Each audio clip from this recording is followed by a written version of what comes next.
Happy Holi हजुर, नमस्कार। आज चाहिँ म एकातिर चुनावको चहलपहल, अर्कातिर होलीको होइन होली पर्व मनाउने तयारी यस्तै यस्तै। म चाहिँ नहुन पनि पसेकै छुइनँ। अब बिस्तारै सबै काम अरूथोक गरेँ, च्यास्या पिएँ। अब एउटा सानो भिडियो बनाउँछु। भिडियो चाहिँ मलाई हिजो म एउटा बिहेमा गएर फर्किँदै गर्दा गाडी बढ्यो। मैले सोच्दै आएको, यहाँ आएर पनि घरमा यसो बेडमा सुतेपछि पनि निन्द्रा नलागुन्जेल मनमा मथेको विषय। त्यो विषय चाहिँ हाम्रो जेनेरेसन भनेको हामी अहिले अब सासू जेनेरेसन भनौँ न।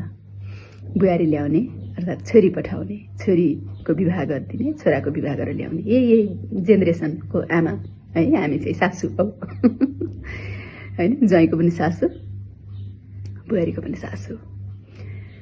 अनि यो कुरा मलाई किन लाग्यो भने हजुर, हामी चाहिँ कस्तो जेनेरेसनका सासू परेछौँ भने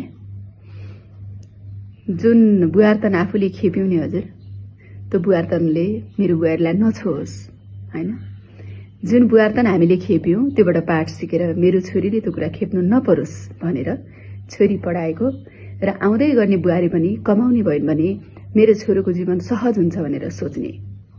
बुहारी उद्यमशील हुन्, बुहारी केही गरून्, पैसा कमाउन्, आफ्नो चाहिँ सबै कुरा आफै बन्दोबस्त गर्न सकुन्।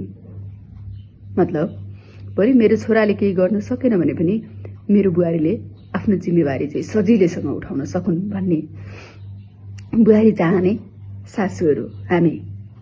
त्यति मात्र पनि होइन, आफूले जे भोग्यो होइन, कति बेला सुत्ने, कति बेला उठ्ने, के लगाउने, के खाने, घरमा के चालचलन कस्तो छ होइन, चाडपर्व कसरी सेलिब्रेट गर्ने, यी सबै कुरामा बुहारीले काम गर्ने कि नगर्ने होइन। अझै मैले धेरै कुराहरू छुटाएको छु।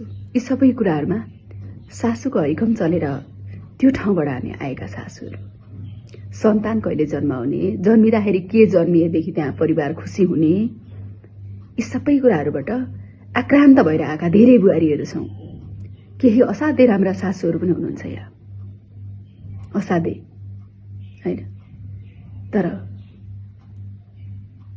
अधिकांश सासूहरू चाहिँ त्यहाँपछि उहाँहरूलाई बुहारीको बारेमा नराम्रो भन्नको लागि एकदम होइन, बुहारी बिहे गरेर छोराले घरमा लिएर आएपछि त्यो बुहारीलाई नराम्रो भन्नको लागि उहाँहरूलाई केही पनि नै चाहिँदैन। त्यो उहाँहरूको एकदम ठुलो अधिकार हो होइन।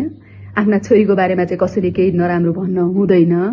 अर्थात् बुहारीलाई नराम्रो देखाउनको लागि, छोरीलाई राम्रो देखाउनको लागि उहाँहरू बुहारीसँग कम्पेयर गर्ने एभ्रिथिङ, त्यो एकदम त्यो कुरा चाहिँ उहाँहरूको भनौँ न विशेषाधिकार हो क्या अझ होइन।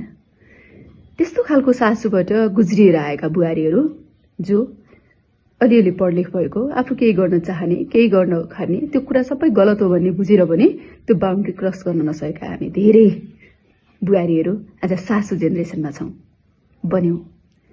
अनि यिनै कुराहरू मन्थन गन्थन होइन, मनमा गरी यताबाट यता आएर अल्झिन्छ, गरी के हुन्छ, यिनै कुराहरू सोच्दै सुते हजुर। हिजो म असाध्यै धेरै कुराहरू लागिरहेको थियो मनमा।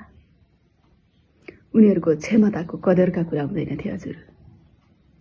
जस्तो सुकै होस्, जतिसुकै काबिल होस्, जेसुकै होस्, तर बुहारी भनेको बुहारी हो। त्यो बुहारतन सहनको लागि तयार हुनुपर्छ।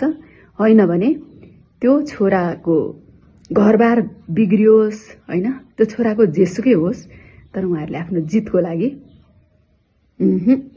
टस्कामस नगर्नेवाला हामी त्यो जेनेरेसनबाट भोगेर आएका बुहारीहरू आज मेरो बुहारीलाई म यो कुनै पनि कुरा भोगाउँदिनँ भनेर भन्ने, त्यो कुनै पनि कुराबाट मेरो बुहारीलाई मैले टाढा राख्छु भनेर भन्ने सोच्ने सासू जेनेरेसन बनेका छौँ भन्ने सोच्छु म चाहिँ।